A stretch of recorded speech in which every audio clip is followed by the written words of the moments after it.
Labas rytas iš tos pačios aikštelės, tai tik atsikėliau, 7 valandos ryto, giedras dangus ir ko naktį visiškai nemačiau, atrodė tarsi tamsus debesis, va štai už manęs kalnai ir vienoj pusėj, ir galbūt matysis va ir kitoj pusėj, ir kai važiuoji juoda būna iš abiejų pusių naktį, va, o dieną va toks va grožis atsiveria. Tai iš tiesų, kadangi tikrai šiandien daug laiko turiu, per 2 dienas praktiškai įveikiau visą kelią, tai planuoju dabar nuvažiuoti tiesiai į Romos centrą ir iš karto pasivaikščioti, kiek galima daugiau aplankyti tų lankytinų vietų. Va, ir tuomet rytoj, kaip pasižiūrėjau pagal programą, pagrindinė diena, visi piligrimai susitiks Švento Petro bazilikoje, bus daug renginių. Tai panašu tai, kad visur turėčiau suspėti ir turėti daug laiko. Tai va, liko važiuoti šios kelionės mastais visiškai nedaug, apie 600 km.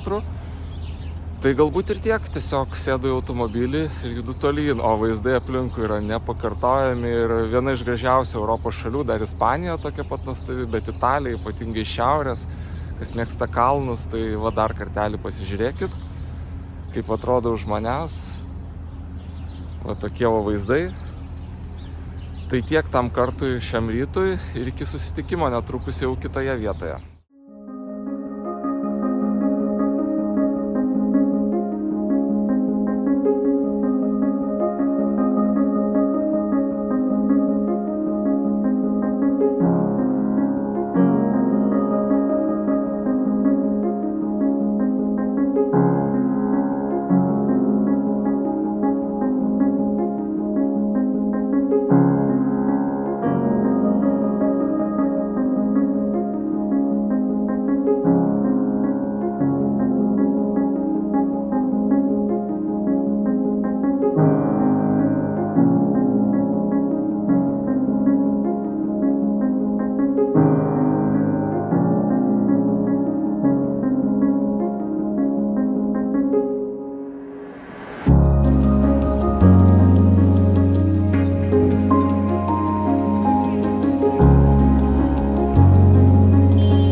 Labas rytas, šį kartą sveikinuosi vėl iš Romos, tai naktį praleidau kažkur 30 km už Romos, buvau susiradęs aikštelę, keletą aikštelių, tokių visai neblogų, su gerais vertinimais, šiaip Google'as labai padeda, suvedi kažkaip paslaugų vieta itališkai, tos keli žodžius, ir tau suranda va, tas aikšteles, bet iš principo galima ieškoti Italijoje autogrilio.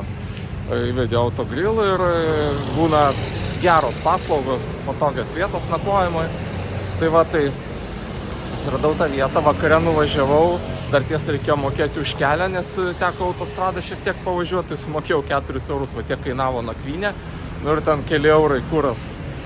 Tai va, tai nuvažiavau į tą pusę, buvo 30 km, atgal matyti dėl kamščių, čia kaip sunavigavo Veizas, 70, dvigubai.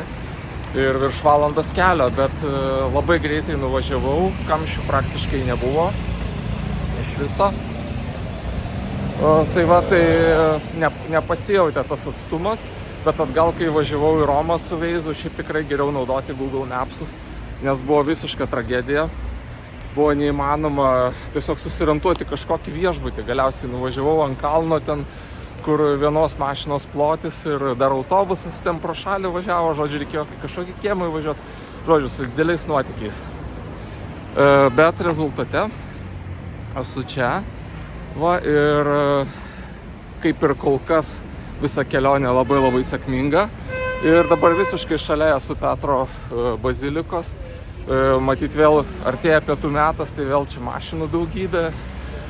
Italų vairavimo stilius labai ypatingas, primena, žodžiu, gatvės kaip Kaune būdavo, o vairavimo stilius kaip indų, kai pasižiūri YouTube'ą.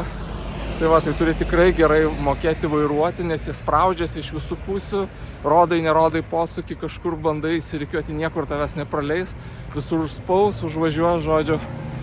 Nu tai va, tai toks stiliukas jų vairavimo. Va, atsisuksiu šiek tiek, ten va matosi bazilika už mano nugaros. Na ir va, ir atvykau čia. Ir dabar, kas mane šiandieną laukia, tai iš tiesų labai tokia ganėtinai intensyvi diena piligriminė, nes nusimato kelios dabar Petro ir Povilo, ne Petro ir Povilo, o Švento Petro bazilikoje turėtų būti pamaldos 1 valandą, lietuviai susirenka 11:30, ten žygiuojam, vėliau bus pamaldos kitoj vietoj, dar vakare koncertas ir ten kelių valandų tarpas tarp visų tų renginių, tai va tokia labai labai intensyvi diena. Bet turėtų būti labai įdomi. Tai va, tai tiesiog šią dieną jau skirsiu piligriminiams tikslams visą ir matyti rytdienos dalį, o trečiadienį pabandysiu truputėlį ir pailsėti po tokios didelės kelionės, tai galbūt pavyks nuvažiuoti, čia mačiau visiškai šalia jūrą ir turėtų būti vis tiek kažkoks labai šaunus Romos paplūdimys, tai gal turėsiu valandėlę kitą laiko tenai apsilankyti, dar aplankysiu kokį nors didesnį supermarketą, esu keletą nusižiūrėjęs čia šalimais, kad parvežti lauktuvių, vyno greičiausiai. Va toks planas artimiausias, o Vokietijoje irgi dar numatyta ne vieną tašką aplankyti ir pas tetą užsukti, tai visa kelionė yra užpildyta, visas laikas yra užpildytas ir tiesiog reikia, kad viskas pasisektų. Tai tiek tam kartą. Atėjau iki Piazza Pia, čia tokia aikštė tarp pilies ir Švento Petro bazilikos. Ir yra va tokia tiesi alėja nueiti į pačią Petro baziliką. Ir va štai ten, toj pusėje, matosi lietuvių grupė. Nefilmuosiu iš arčiau, kad nebūtų konkrečių veidų. Va, bet jinai gana didelė ir tuoj prasidės pats žygiavimas. Keli šimtai žmonių pradės žygiuoti, mažesnės grupės jau nužygiavo, kai jau į šitą pusę. Tai va, tai aš tiesiog prisijungsiu, kadangi esu vienas, neturiu jokios grupės, užsikabinau pažymėjimą ir prisijungsiu, žygiuosiu kartu su visais, o 1:30 bus pamaldos Švento Petro bazilikoje ir jas turėtų transliuoti ir per televiziją.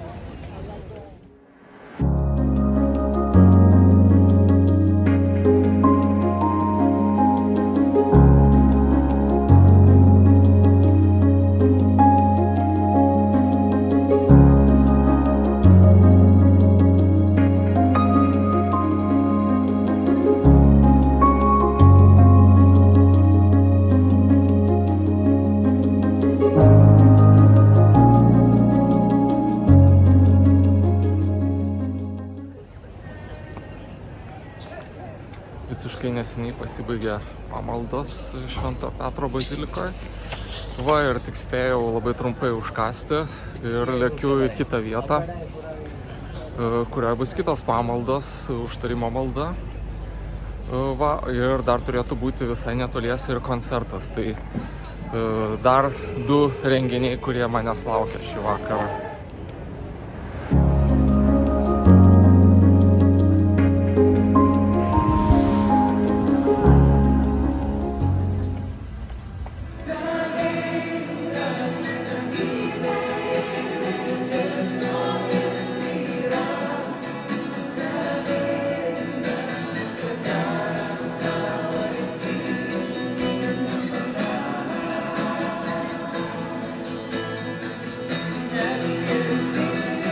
Paskutinė šio vakaro vieta, Ilžesų bažnyčia ir joje vyks koncertas. Tai žygiuoju į vidų.